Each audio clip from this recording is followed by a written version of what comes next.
Seguinte, né? Meu nome é Yasmin Corbi, eu sou formada pela Santa Casa de São Paulo, pela turma 47, me formei em 2014. Sou de São Paulo mesmo, nasci e fui criada, cresci aí em São Paulo mesmo, na cidade de São Paulo, né? E a minha história com a Santa Casa é uma história até meio engraçada, né? Do começo. A Santa Casa, quando eu entrei em 2009, né? Aí já tenho quase 14 anos, o vestibular era pela FUVEST, né? Eu sempre quis medicina, né? Antes do vestibular, eu sempre quis medicina. Eu não tenho familiares médicos, não tenho ninguém da medicina nem de ciências da saúde na família, mas minha mãe conta que eu com 4 anos enfiei na cabeça que eu ia ser médica, que eu ia ser cirurgiã, inclusive.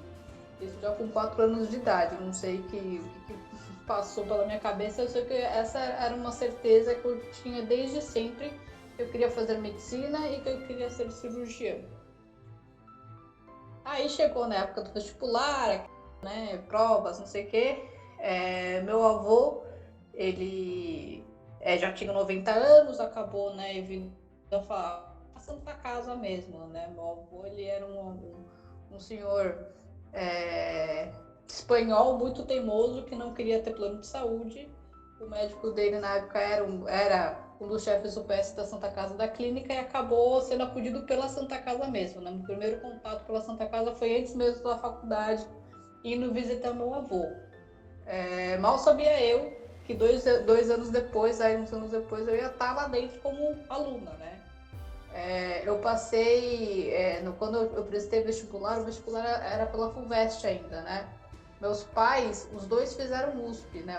Meu pai fez Poli, ele fez engenharia pela USP. A minha mãe fez ciência da computação pela USP. E a minha irmã mais velha fez direito pela USP também, né? Então, na minha cabeça, a única opção era USP, né? Ou então alguma escola pública, né? Na minha cabeça era a única opção para mim. A Santa Casa era a famosa terceira opção, né? Na época do vestibular. E tá bom. Aí, depois de 2 anos de cursinho, depois do meu colegial, prestei o vestibular da FUVEST, né? Que na época era em conjunto ainda. No vestibular eu fiquei, no final das contas, no lugar 734, assim, fiquei bastante longe. Eu já tinha até desistido, eu achei que eu vou voltar aqui em cima, vai ter que rodar aí, sei lá, 3, 4, 5 vezes a lista para eu conseguir passar. Não vou passar, né? E nessa época, se você ficasse na lista de espera, você tinha que demonstrar interesse na vaga para conseguir rodar o seu nome, senão você não estava nem concorrendo mais, né? Aí minha mãe falou, não, Yasmin, mas vamos lá. Eu falei, eu vou perder meu tempo indo lá até a cidade universitária para demonstrar interesse. Tinha que ir até a cidade universitária. Demonstrar interesse, não, para não perder de tempo, né? Mas que coisa. A minha mãe falou, não, mas vamos lá, a gente passeia, eu te mostro onde é que eu conheci seu pai lá. Meus pais se conheceram na biblioteca da USP, né? Então eles falaram, minha mãe falou, vamos lá, a gente passeia lá, te mostra onde é que era a faculdade, a biblioteca que eu conheci seu pai, onde é que seu pai estudava. A gente dá uma volta lá, vai ser bacana. Eu falei, tá bom, sabe? Foi meio que mais pra agradar minha mãe do que por achar que ia dar certo.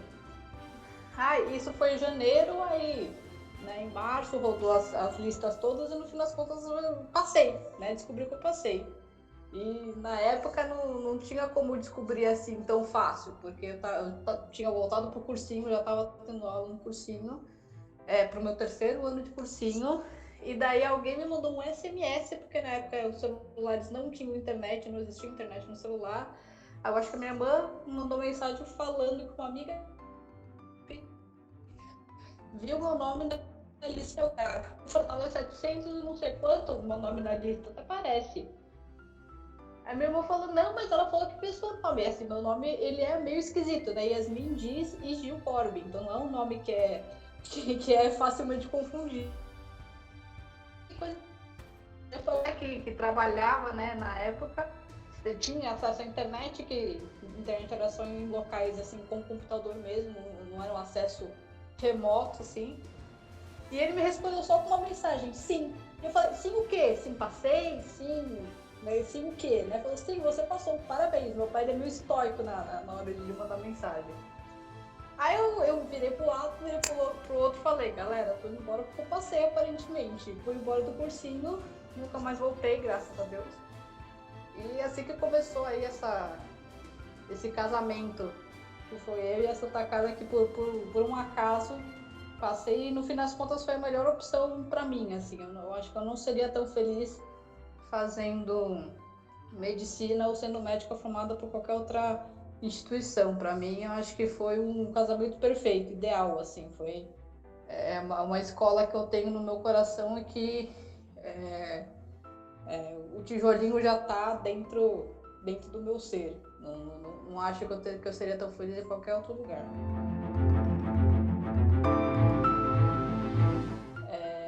Aí beleza, né? Comecei a faculdade em 2009, tinha 19 anos. E a faculdade eu era uma pessoa, né, no começo, né, a gente entra lá com a Calomed, né, a gente entra os veteranos do terceiro ano da Atlética todos empolgados, né, para os calouros treinar, mas eu acho que já perceberam logo no início que o meu talento esportista era nulo, era negativo, inclusive, né, nos treinos do treino de atletismo, levava a gente lá pro Ibirapuera para treinar salto, corrida. Eu caía que nem um saco de areia no chão, me ralei toda tentando correr, pular os obstáculos. Aí o pessoal olhava pra mim e falava, não, você senta lá, faz aí amizade, torce pro pessoal, porque eu tava mais atrapalhando o pessoal do que realmente fazendo alguma coisa de útil. Nunca fui uma pessoa muito esportista, né, por razões de falta de talento completo. Eu fui mais para a área acadêmica, né, mais para a área, fiz um monte de liga, era aquela pessoa que na hora do almoço eu tinha, sei lá, 15 minutos para comer, depois eu ia resolver 5 ligas, congresso de não sei o que, iniciação científica. E daí no final do meu primeiro ano, isso no final do meu primeiro ano, minha irmã mais velha, a que fez direito, descobriu que tinha um nódulo na tireoide, que era um nódulo maligno da tireoide, né? Meu pai já tinha operado a tireoide também, um pouco antes de eu entrar na faculdade. Eu nem sabia que existia cabeça e pescoço nessa época. Meu pai falou, eu amo cirurgião de cabeça e pescoço, eu nem sabia que isso existia. Depois que eu entrei, a minha irmã teve que ser operada, cara de pau, perguntei pro cirurgião dela se eu podia entrar na cirurgia. Ele não era desta casa, não conhecia ele antes, mas, né, cara de pau tá aí pra isso, né? Tem horas que você precisa ser cara de pau. Pedi pra entrar na cirurgia da minha irmã, pra ver, né, como é que é. E eu me apaixonei, né? Eu já sabia que eu queria cirurgia, entrei na cirurgia da minha irmã, vi a tireoide, né, o nervo, porque na época eu nem sabia o que era o nervo, nem sabia o que eu tava olhando, né? O tipo de coisa que quando você não sabe o que você tem que ver, você não enxerga. Mas falaram que tava lá o nervo, eu acreditei, achei o máximo. Entrei no centro cirúrgico do Einstein, tinha um monte de máquina, um monte de tela, um monte de pipipi. Achei o máximo, eu me apaixonei e falei, é isso que eu quero. Pronto, acabou. Não tá decidido, é isso que eu quero. E daí, por incrível que pareça, né, na Santa Casa, eu acho que até hoje tem, mas na época tinha até mais intensamente um grupo acadêmico de cabeça e pescoço. E daí, uns 3, 4 meses depois que eu tenho nossa cirurgia, me chamaram para entrar nesse grupo. Eu falei, fechou, é isso aí. E minha história aí de amor com a cabeça e pescoço da Santa Casa começou também aí em 2010. Isso, comecinho de 2010. E daí, também desde então, cabeça e pescoço e Santa Casa para mim são duas coisas iguais, assim. Meu apreço pelas duas começaram muito, muito próximos também. E foi assim, ao longo da faculdade eu fiz vários. A gente com eles, né, desde o meu segundo ano de faculdade, na hora que chegou a matéria mesmo de técnica cirúrgica, eu já sabia bastante coisa, já sabia vários pontos, já sabia todos os fios, já sabia todos os instrumentos. Eu e mais o pessoal que era do grupo comigo, de outros grupos de cirurgia também, já funcionavam quase como já, como é que fala? Como, não é instrutor que chama agora? Quase como monitor da matéria já. E assim foi indo, né? Ao longo da faculdade, nunca fui uma pessoa muito do social, muito da festa, fui uma pessoa um pouco mais tranquila. Morei em São Paulo mesmo, né? Durante a faculdade, continuei morando com os meus pais. E é isso, né? Aí chegou o internato, depois, né, dessa fase de primeiro, segundo, terceiro, quarto ano. No internato começou a cair a ficha, né? Que você cai a ficha que você vai virar médico mesmo, você vai ter que tratar das pessoas, né? E a Santa Casa se mostrou assim, ela continua tendo até agora um dos melhores internatos, eu acho que o que mais hands-on, né? Mais prático. Eu vejo isso aqui, né? Agora que eu tô em Milão, né? Tô aqui em Milão justamente fazendo um fellow de cabeça e pescoço com a equipe aqui de Milão. Eu vejo que assim, o Brasil e em especial a Santa Casa tem uma formação médica muito única, né? A gente põe a mão na massa desde o primeiro ano, principalmente na Santa Casa, né? A gente tem aula de propedêutica desde o primeiro ano, a gente está dentro do hospital desde o primeiro ano, o que é um privilégio. Eu vejo isso agora que, né, um pouco mais velha, vendo outros profissionais, outras pessoas que se formam em outros lugares que infelizmente não tem esse privilégio de já desde o D0, você não sabe nem onde é que fica o esternocleidomastoide, já está lá fazendo, pondo a mão na massa, conversando com o paciente, isso mais intensamente no internato, né? No internato a gente tinha um dia praticamente quase como do residente, em muitos rodízios, né? A gente sempre chegava, primeiro a chegar às vezes, a gente que fazia as prescrições, isso já te dava um preparatório do que você tem que fazer depois, né? De formato, já discutia os casos, né? Já tentava, na medida do possível, na loucura dos plantões do rodízio, estudar os casos que você viu. Então, para mim, isso foi muito especial na Santa Casa, né? Você ter esse internato tão rico, esse internato tão intenso, tão a vida como ela é, né? E a Santa Casa é a vida como ela é. A Santa Casa não te engana, né? O interno da Santa Casa não está enganado porque fez o internato errado, não tem jeito. No internato da Santa Casa, ou você aprende levando paulada na cabeça, ou por osmose, porque não tem como você não aprender com o internato. Então, para mim, né? Isso no mercado de trabalho é bastante valorizado, né? Quando eu fui, né? Depois que você se forma, quando você vai dar plantão, tem muitos plantões que não chamam algumas faculdades, algumas escolas até grandes, porque sabe que a pessoa não vai aguentar, digamos assim, né? A pessoa sai muito protegida de algumas faculdades de medicina, tanto públicas quanto privadas. E sabe que da Santa Casa não, a Santa Casa o cara sai, eu não tinha, né, uma vasta experiência com todos os casos possíveis de emergência, né? Não comecei a dar plantão já direto na emergência, mas sabia que eu ia saber. Se um cara aparecesse parado na minha frente, eu ia saber minimamente o que fazer e chamar ajuda corretamente, pelo menos, né? O internato tem alguns casos, né, que marcam a gente, né? Por isso que eu digo que ninguém sai isento da medicina, nem da Santa Casa nem da medicina, né? Você tem a primeira morte que você presencia, tem o primeiro paciente que você consegue dar alta, tem o primeiro parto que você faz, né? Não sei como é que tá hoje em dia, mas na minha época alguns partos mais tranquilos, né? Paciente mais tranquilo, de mínimo risco, a gente que fazia o parto. Eu lembro do primeiro parto, eu me senti quase uma goleira do bebê, né? Era uma paciente que era quadrigesta, era o quarto bebê que ela estava tendo. Eu praticamente fiquei ali só com o paninho que não precisava fazer mais nada.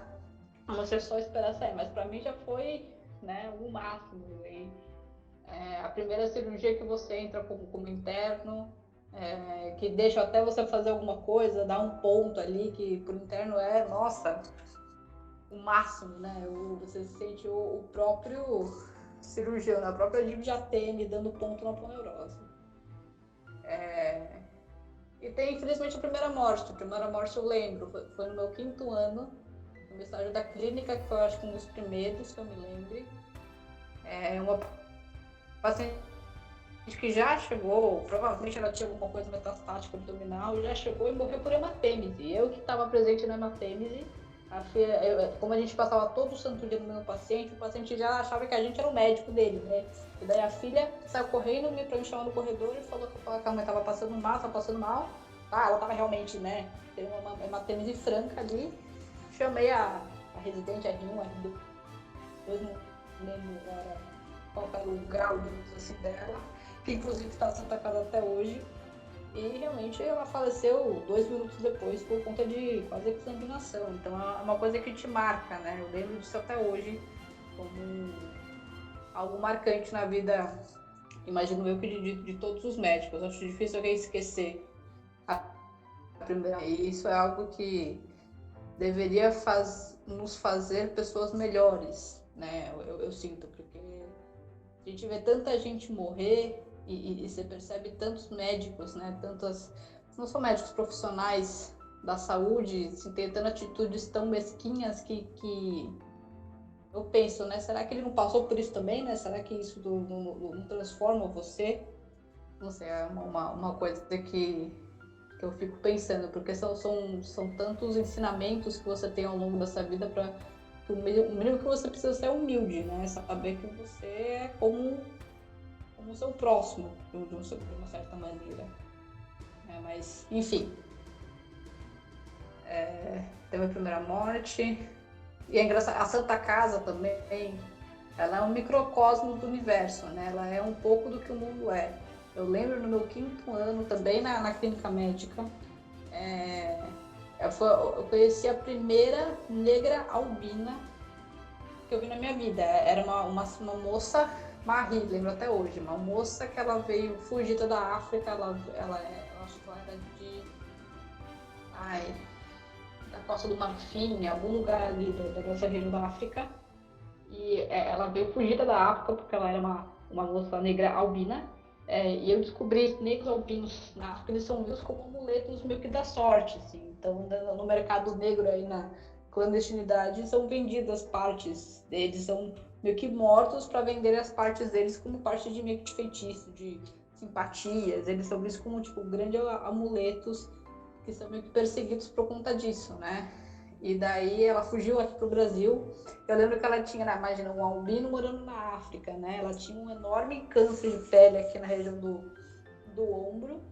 E daí estava internada justamente para fazer diagnóstico, biópsia. Estava infectada, obviamente, porque ela veio fugida no navio de carga. Então, estava com infecção local, que eu lembro. Ficou aí um tempinho em acompanhamento com a gente com a dermatologia para fazer esse diagnóstico. E tantos outros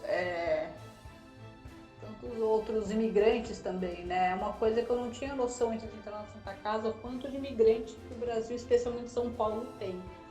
Coisa que a gente só tem contato na Santa Casa, né? Na Santa Casa eu era a interna que falava espanhol. A gente tem muito boliviano, muitos peruanos, muitos pacientes da América Latina.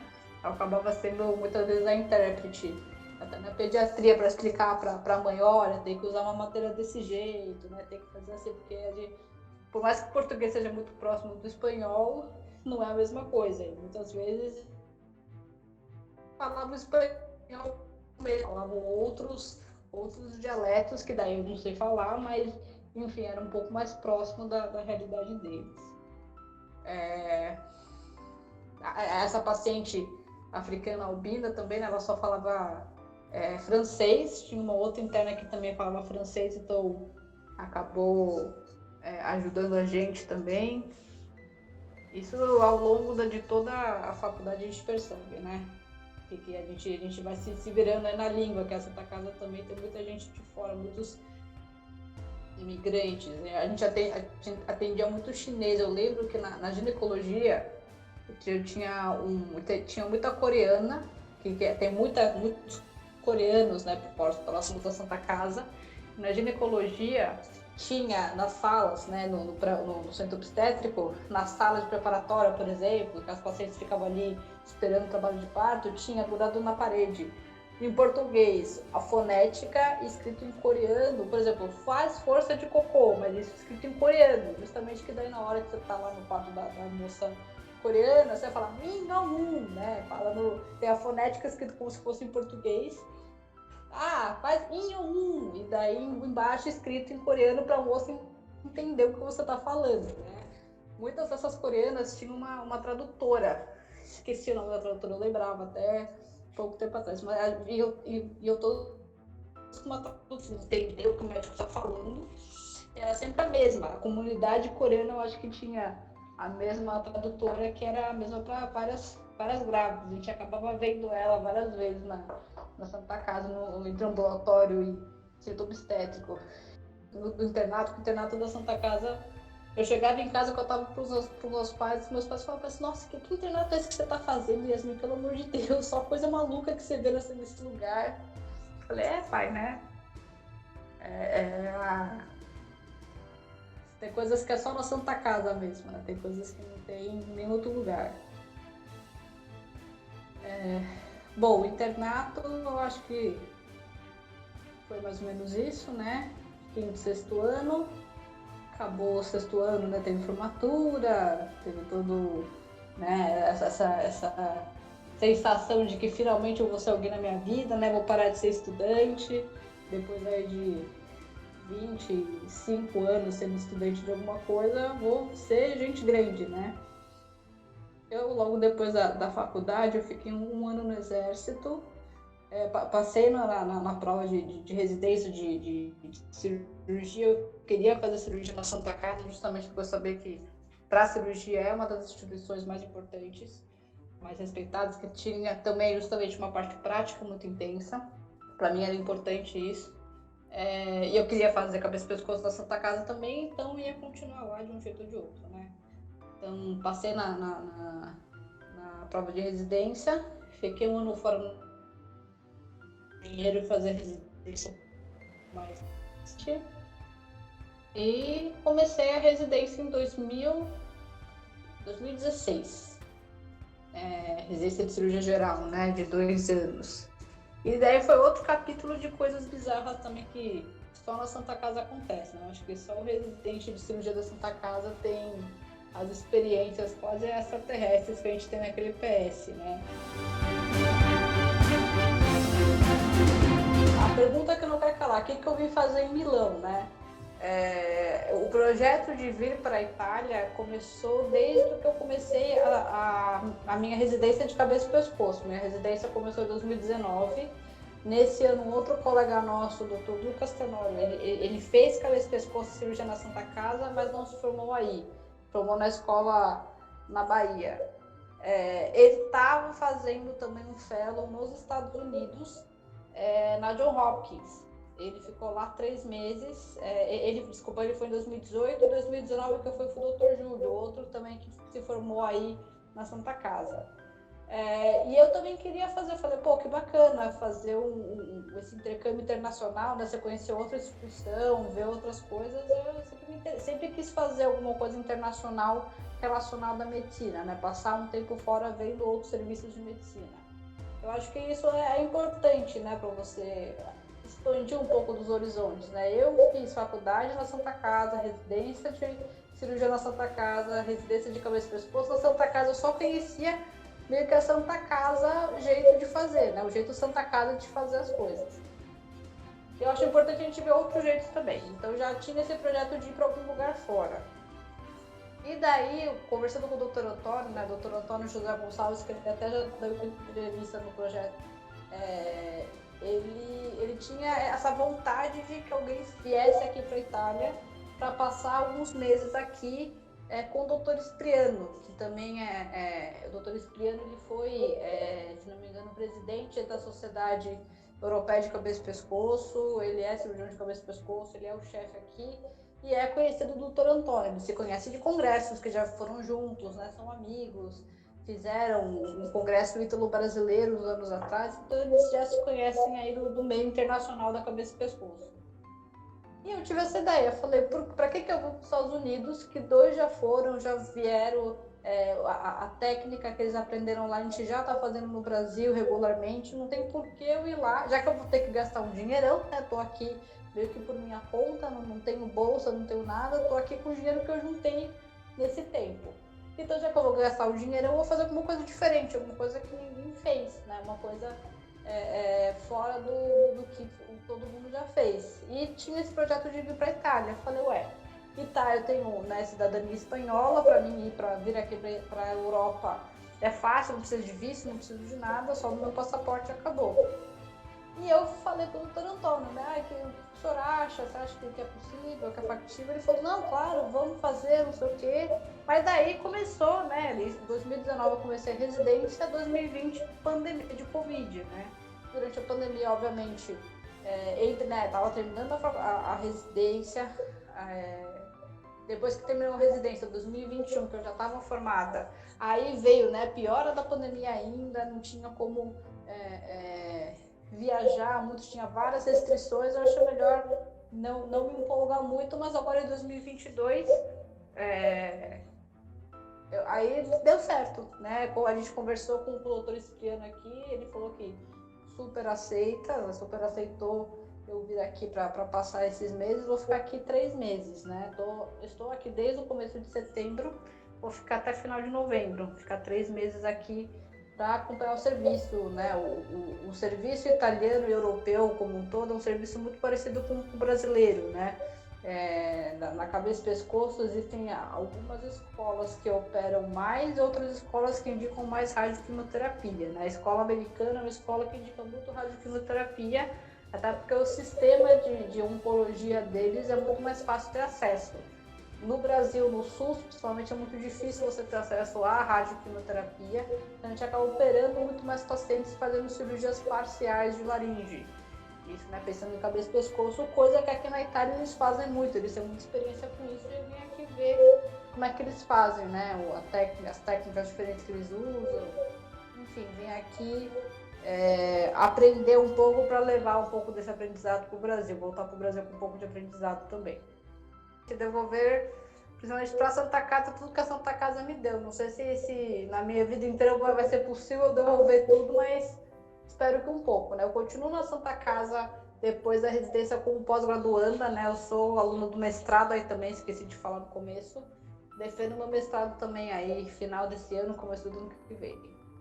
Eu acho que é difícil ter uma outra faculdade de medicina, outra escola de medicina que prepare tão bem o médico para o mercado de trabalho. Isso eu vejo desde eu recém-formada dando plantão de portas de pronto-socorro, entendeu? Já várias portas se abriram para mim, tanto na cirurgia quanto logo depois da faculdade, por eu ser da Santa Casa, entendeu?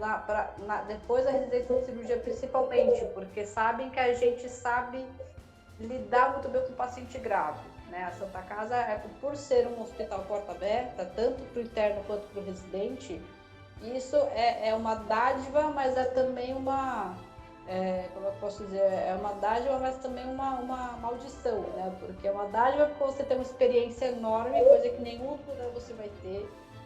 Depois eu tenho vários lugares, nenhum lugar é que nem a Santa Casa, do ponto de vista de volume, mas também te acaba sobrecarregando bastante o estudante e o residente, né?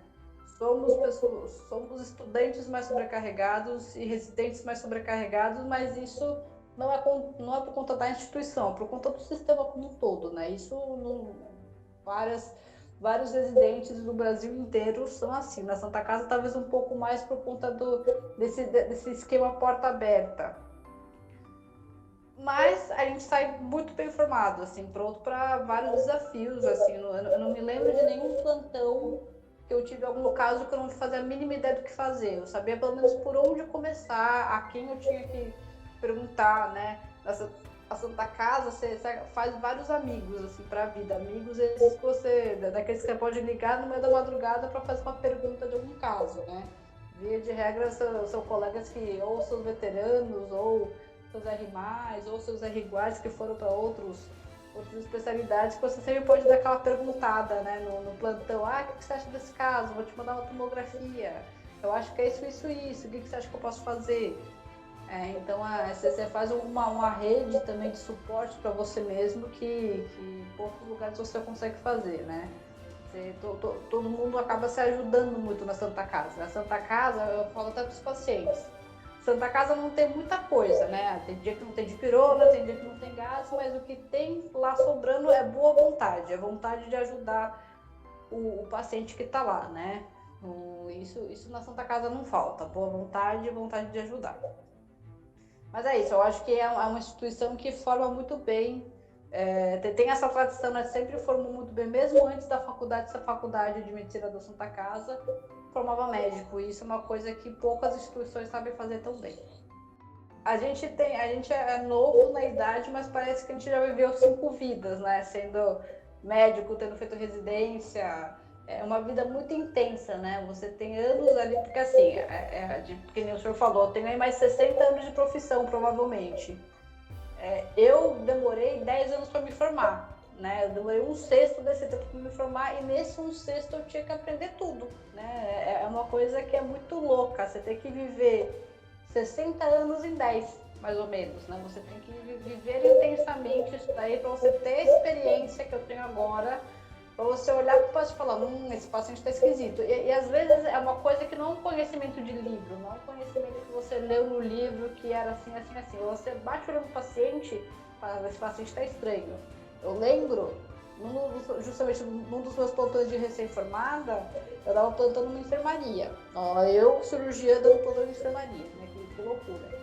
E eu lembro que um dia eu cheguei lá, dava plantão lá de final de semana, cheguei no domingo de manhã, e a enfermeira falou, doutora, a paciente lá do leito 320 tá enchendo o saco, tá lá, nervosa. Mas ela só veio lá que prescreveu um diazepam. Eu falei, mas que saco, né? Mal cheguei aqui, mal tomei meu café. Fui lá ver, e ela tava assim, agoniada, tava, doutora, eu tô sentindo um negócio ruim aqui, não sei o que, a mão no peito, um negócio ruim. Eu olhei assim e falei, nossa, mas que essa coisa ruim tá esquisita, né? Roda aí um alerta pra gente ver se tem alguma coisa, essa coisa ruim. E no alerta tinha um supro de ST. O paciente desceu pra emergência, passaram marca-passo, foi entubada, foi pra UTI por conta de um IAM, né? Muitos pacientes não vão saber te dizer exatamente o que eles estão sentindo, eles vão sentir uma coisa ruim. Você tem que meio que bater o olho e falar, nossa, qual que é a pior coisa ruim que pode ser isso daí, né? Qual que é a pior coisa ruim que uma dor abdominal pode ser, né? Então é uma das coisas que o livro não vai te ensinar, né? O que vai te ensinar é ver paciente. A Santa Casa sabe fazer bem, de te mostrar paciente, a Santa Casa atende desde de resfriado na porta até paciente de transplante renal, né? Então, não sei como é que tá o sistema de transplante, mas na minha época tinha transplante renal. Então, atende os pacientes das mais diversas queixas, mais diversos níveis de atendimento. Então, é o tipo de coisa que é experiência não por anos de vida necessariamente. Eu não me considero nova também, tem muita coisa que eu não sei ainda, mas pro tempo que você fica na Santa Casa, a concentração de conhecimento é muito grande, assim.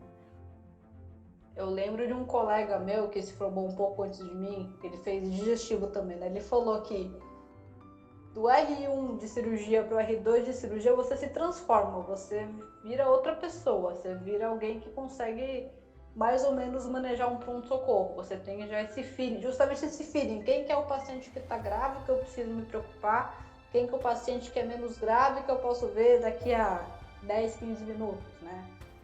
Essa coisa é uma coisa que só a experiência que te dá, não é o livro, é a experiência. É bater o olho e olhar na cara do paciente, é uma coisa meio quase filosófica, quase assim, mediúnica, né? Você olha e fala, esse daí tá meio esquisito.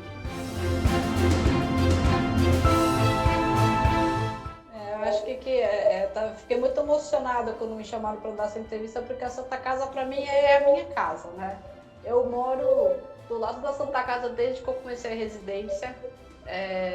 O meu namorado, que é mais ou menos marido, já tá comigo já desde que eu comecei na Santa Casa há 14 anos. Ele falou, já sei que a gente não vai sair daqui. Você não vai conseguir morar num lugar a mais de 3 quarteirões da Santa Casa, porque é onde você vai ser enterrada na Santa Casa também, não tem jeito, ele já sabe disso, porque é o lugar que eu me sinto em casa, é o hospital que eu conheço todo mundo e todo mundo me conhece também. É a grande família que a gente tem, né? Tudo que eu tô aqui em Milão justamente por conta da Santa Casa, tudo que eu sei, a médica que eu sou, a pessoa que eu sou hoje em dia, eu devo muito à Santa Casa por conta disso. E é isso, eu acho que esse projeto é muito bonito, né? Um projeto para a história da Santa Casa não morrer, né? A Santa Casa, ela tem só, eu não sei em que turma que tá, mas deve estar quase na turma 60 já, né? Mas ela tem, na verdade, séculos de história, né?